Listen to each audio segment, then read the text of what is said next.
split a bullet in half with my knife, but to my surprise, a few drops of river water spilled out. Shivering uncontrollably, I had to grab another bullet. Thankfully, this one wasn't waterlogged. I poured the gunpowder from the shell onto a tree stump. Fighting through the -20-degree weather, I broke nearby branches into small pieces and placed them next to the gunpowder. I pulled out another bullet, picked up my knife from the ground, and started tapping on the primer. But in this cold, I couldn't focus at all. I knew if this kept up, I'd freeze to death. I kept telling myself to stay calm. I steadied the bullet, aimed the knife tip at the primer, then grabbed a rock and repeatedly struck the knife handle. After all my effort, warm flames finally started burning. To get warmer and deal with my gunshot wound, I quickly stripped off my soaked jacket and took a huge swig from my flask. Using the alcohol's numbing effect, I poured the rest of the liquor onto my wound. The moment the alcohol hit, pain shot through my entire body. After disinfecting with alcohol, I fought through the pain to grab a strip of cloth from the ground, rolled it into a ball, shoved it in my mouth, and bit down hard.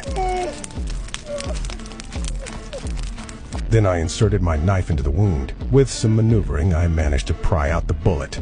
The intense pain knocked me to the ground and I briefly passed out. Meanwhile, the bounty hunters who wanted me dead were closing in. As the fire slowly died out, the cold woke me up. Realizing the enemy was approaching, I grabbed my clothes and ran deep into the forest. But to confuse them, I doubled back, hoping footprints in multiple directions would throw off their pursuit. Finally, I used a branch to sweep away my footprints in the snow as I escaped. But when I reached a tree, I realized this was just buying time. To truly escape, I'd have to eliminate them. Looking at the large tree in front of me, I suddenly had a great idea. Soon, several bounty hunters arrived at the campfire. Looking at the footprints in the snow, they couldn't figure out which way I'd gone. But based on the blood trail, they figured I was injured and couldn't have gotten far. To catch me faster, they decided to split up. If anyone found tracks, the others would immediately come as backup. I hid in the tree, quietly waiting for my prey to take the bait.